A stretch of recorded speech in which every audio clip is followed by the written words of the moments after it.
Okay, so this chapter was huge. And not in the sense that we got some fantastical battle between the characters, we actually got two weaknesses for Eida, one involving Naruto and the more obvious one being Sarada and Sumire. Now we're gonna get into that, but firstly I want to start from the top. Now the chapter itself began where we left off last month, with Boruto looking into the future and seeing the events with Kawaki. Now something interesting was said by Momoshiki. He said that even if in fragments, it seems you were able to see the same tableau, if that's how that's pronounced, that I did. Now the reason why this is interesting is because it seems as if this is confirmation that what Boruto saw in the future in the last chapter is what Momoshiki saw before he died and told Boruto that his blue eyes would lead to him losing everything. So this is the big vision or the big spectacle that Momoshiki was referring to. Now in the prior chapter review I mentioned that I don't believe that this should be the case, meaning that I don't think that some squabble between Kawaki and Boruto should be a spectacle to Momoshiki or something he wants to see. It just doesn't really make sense to me, especially since when Momoshiki first saw the vision, Kawaki wasn't even in the show at that time and he wasn't really friends with Boruto, so it wouldn't make sense for Momoshiki to see that as a spectacle. It would be like Momoshiki seeing two dudes fighting for some unknown reason, right? So that point is kind of weird to me, but it could be that that fight leads into something spectacular. It could be the spectacle is what comes after Boruto and Kawaki fights, because Momoshiki did say that Boruto is seeing them in fragments, so he's not seeing the full picture, and the full picture could be what the spectacle is, which I mean that would be cool I suppose. And this also confirms that the spectacle Momoshiki was referring to happens pre-time skip, because Boruto and Kawaki,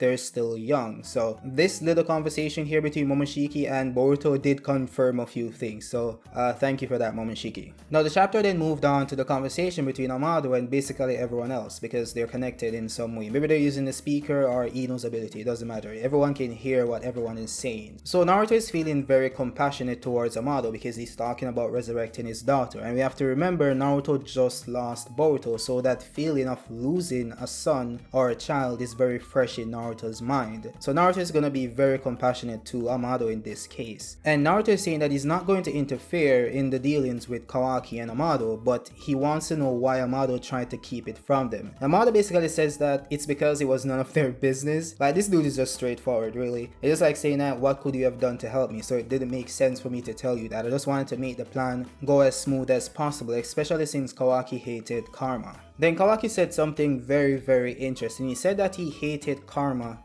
that's for sure. He always thought of getting rid of karma because he considered it the main cause of all his problems, including getting Naruto in trouble and all that jazz. But now he realizes that karma wasn't the problem, it's the people who gave him karma. Now this is very obvious to me because you have to remember, Kawaki did lose karma, so the karma itself wasn't the problem. He ended up getting karma back again. The problem was the people giving him karma, because even after he got rid of karma, he just got a new one. He used the karma for good, he used it to save Naruto. So Kawaki at this point doesn't see karma as evil, he sees the people who gave him karma as evil. And this leads into his problem with Boruto, which I think is going to play an important part in the spectacle Momoshiki saw later on. But then Kawaki asked the question everyone wanted to ask. Of course I'm referring to the fanbase itself. This daughter that you plan to resurrect with my karma, you swear that she won't turn into some new Otsutsuki. Amado then says, to be absolutely frank, I don't know how it will turn out since there's no precedent for it. It's just that this is my only option. So Amado himself doesn't know how the plan itself will turn out because there's no precedent for it. No one has ever done it before. So Akibe could in fact come back as an Otsutsuki, a new Otsutsuki. Now the funny thing about this is that she could come back as Otsutsukified, but she'll be herself like Boruto and Kawaki for instance. Or she could come back as a completely different person, like an amalgamation of 3 different DNAs. Her DNA, Shiki's DNA, and Kawaki's DNA that's within the karma. And what I found weird about this is that Kawaki didn't contest Amado on this point, because I mean Kawaki is very cautious about the Otsutsukis in general. So if Amado doesn't know how it will turn out, I don't see why Kawaki would go along with the plan. It doesn't make sense to me. But maybe he's feeling somewhat compassionate towards Amado given the context of the situation. I don't know, maybe. So everyone went to bed after the conversation. Then they had this breakfast in the morning. So we have Boruto, Kawaki, Eida, and Damon sitting around the table. Now this conversation doesn't really add anything to the story itself. It's just Boruto asking Eida, yo, why did you choose Kawaki? I'm also Otsutsuki. And Eida basically says it's because Boruto is too young since she's 16 and Boruto is 12. So the conversation itself doesn't add much to the chapter, but it's very funny given Boruto's facial expressions. And Kawaki to me is just fearless, like he just doesn't care. He's like, yo, you were going to sell out Boruto to Code so that he could feed him to the god tree to get his fruit to become a new Otsutsuki, because that's what Code wanted to do. And in exchange for that, you would have me for yourself. Now, Eida didn't really confirm this verbally, but her facial expressions kind of gave it away. And Kawaki's like, yo, just as I thought, the people who ever want something from me are generally all scum. So this dude basically called Eida a scum in front of her face, in front of Damon, and didn't care. Which Damon did take issue with, but he didn't do anything about it really. So Eida seems to be having issues confessing her feelings or saying what she wants to say. So she summons Sarada and Sumire to the building. She wants to have a girl-on-girl conversation. Now, Sarada did also bring Shikadai because in her mind, Shikadai wasn't affected by the charm like Inojin and Chocho. And this is where it gets interesting. After Shikadai arrived at the building and he saw Eida directly, he completely fell under the spell instantly. So this led Sarada to deduce that it's likely that he wasn't affected because he hadn't got a good look at Eida when she first arrived. So her next instinct would be to try as hard as possible to not look at Eida straight in the eye. So what this confirms or implies is that in order to not be affected by Eida's love ability, all you need to do is not look at Eida directly. Now, what character has the ability to fight someone without looking at the person? That would be Naruto, because Naruto has mastery over Sage Mode. That's because Sage Mode gives you a non-sensory ability, right? And it also gives you mastery over nature energy and the nature energy around you. So while in Sage Mode, Naruto doesn't need to see you in order to fight you. He could literally close his eyes and fight you even more effectively, similar to what he did versus the animal path in the mouth of Chief Toad, and what Madara did after absorbing Hashirama's Senjutsu chakra. So Eida herself says that she doesn't have any taijutsu capabilities or low taijutsu capabilities. She can't really fight. So Naruto, who is the master of Sage Mode, Toad Sage Mode to be specific, has mastery over taijutsu techniques. So Naruto is a direct counter to Eida's ability and her fighting ability as well. So Naruto is in effect the one person within the village that can stop Eida. But for some reason, given this new revelation, Sarada did not relate to Shikamaru, because later on in the chapter, right, we have Sarada and Sumire in bed with Eida. They're having a conversation about their feelings and all that jazz. And Sarada kinda implied that she's feeling an incredible force and saying it's overwhelming. So this does kinda imply that she is feeling the effects of Eida's ability, but not to the same degree as the others. And Eida's ability is trying to pierce its way into Sarada, but it's not working. So she's feeling the immense force on her body or on her sensory capabilities, but it's just not going through. And this is confirmed after Sumire asks Sarada if she's affected by Eida's ability. And Sarada, who was avoiding looking at Eida directly and avoiding eye contact specifically, looked at Eida for the first time and basically noticed that she wasn't affected by Eida's ability. Sumire also then confirmed that she also wasn't affected by Eida.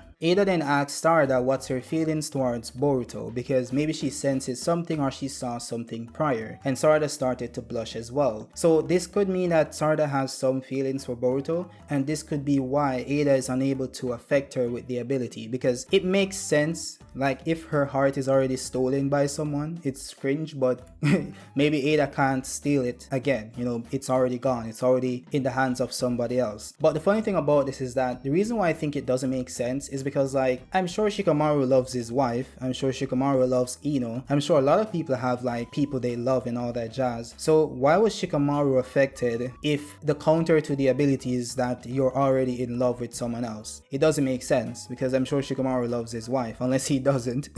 That would be a big revelation. So I don't know. I don't think that's the catch here, and if it is, it doesn't make sense at all, you know. So we'll see though. There might be something else there. We then briefly shift over to Boruto gaming with Damon, and people might misconstrue this as Damon, like, you know, loosening up or becoming friendly with Boruto. Don't think that Damon is a good guy, because he did this with Code as well. But trust me, as soon as he needs to take care of Boruto, he will take him out. So I don't want people to misconstrue this thinking that Damon is now turning into a good guy and he's gonna be best friends with Boruto. No, like, Damon is just playing the game that he normally plays. But then we switched over to basically Sumire and Sarada relaying the information they just gathered to Shikamaru, and they told him about them not being affected. And Shikamaru basically told them they should not tell anyone, they should not let Eida know, and they should not let Damon know specifically, because the only reason why they're allowed to be with Eida by herself is because Eida and Damon is under the impression that they are captivated by her ability, so they don't expect them to be able to harm Eida. But since they aren't affected, that means that Sarada and Sumire can actually hurt Eida. They can actually kill her if they try to. So Shikamaru basically told him like, yo, if it ever comes to a point where the Leaf needs to take out Eida, they will be their best bet. Now this part is very interesting to me because the best bet would be Naruto in Sage Mode, right? But the thing is that Sarada for some reason didn't relay that information to Shikamaru, which is very weird. Like, if you deduce that Shikadai wasn't affected because he didn't look at Eida directly, this is something big and very important you should relay to Shikamaru. Now even if she doesn't know if it's for certain, there is enough information to say that it's a possibility, and that should be relayed to Shikamaru. So it's just weird that these characters keep holding back information, very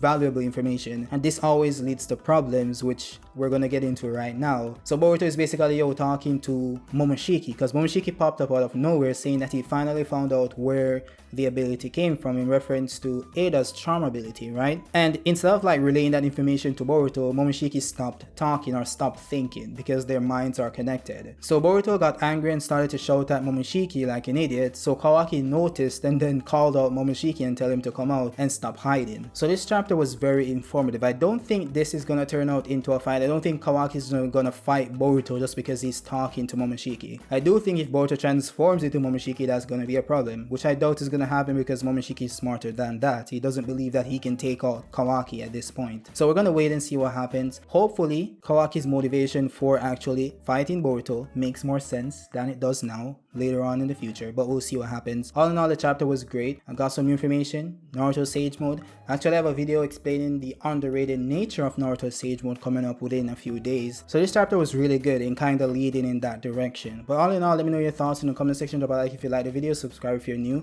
and I'll see you guys on the next one. Peace out.